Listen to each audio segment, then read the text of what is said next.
France Inter.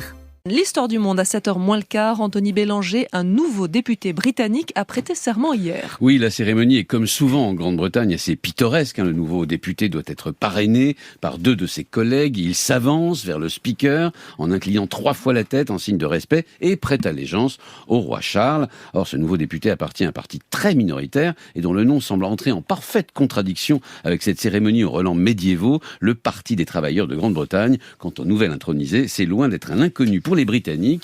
Il s'appelle George Galloway et a remporté jeudi dernier la législative partielle de Rochdale, une banlieue ouvrière à forte proportion musulmane de Manchester, dans le nord du pays, avec un score de 40%. Alors, il faut peut-être rappeler le système britannique.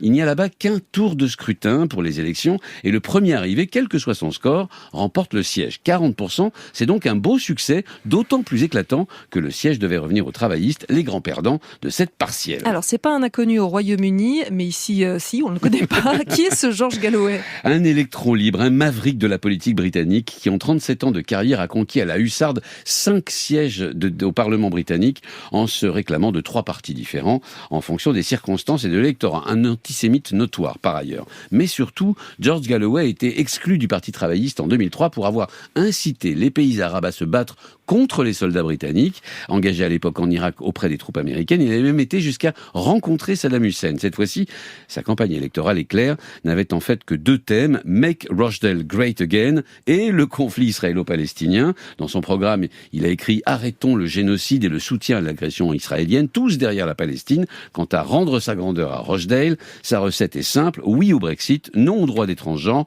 et oui aux valeurs familiales traditionnelles. Un mélange détonnant de militantisme pro-palestinien, de souverainisme et de conservatisme social. George Galloway n'a en fait qu'un seul objectif en tête. Il a d'ailleurs expliqué dès hier devant les médias, il présentera des candidats partout où il pense pouvoir l'emporter ou faire perdre les travaillistes. Or, des législatives doivent avoir lieu cette année, probablement dès le mois de mai. Et il peut vraiment troubler le jeu électoral ? En tout cas, il peut semer la discorde dans un parti travailliste policé par l'actuel chef des travaillistes, donc qui s'appelle Keir Starmer, et qui a tout fait ces dernières années pour gommer les aspérités programmatiques et recrédibiliser son parti auprès des électeurs modérés. Une stratégie d'ailleurs qui semble payante. Selon Ipsos, les travaillistes ont 27 points d'avance sur les conservateurs dans les sondages du jamais vu depuis le premier sondage du genre en 1978. C'était sans un trouble fait comme George Galloway. On va vite se rendre compte de sa capacité de nuisance. Il a promis de poser dès jeudi au Premier ministre conservateur Rishi Sunak une question sur le conflit israélo-palestinien qui promet d'embarrasser toute la Chambre des communes. Et encore une fois, c'est le but. Anthony Bélanger pour l'histoire du monde.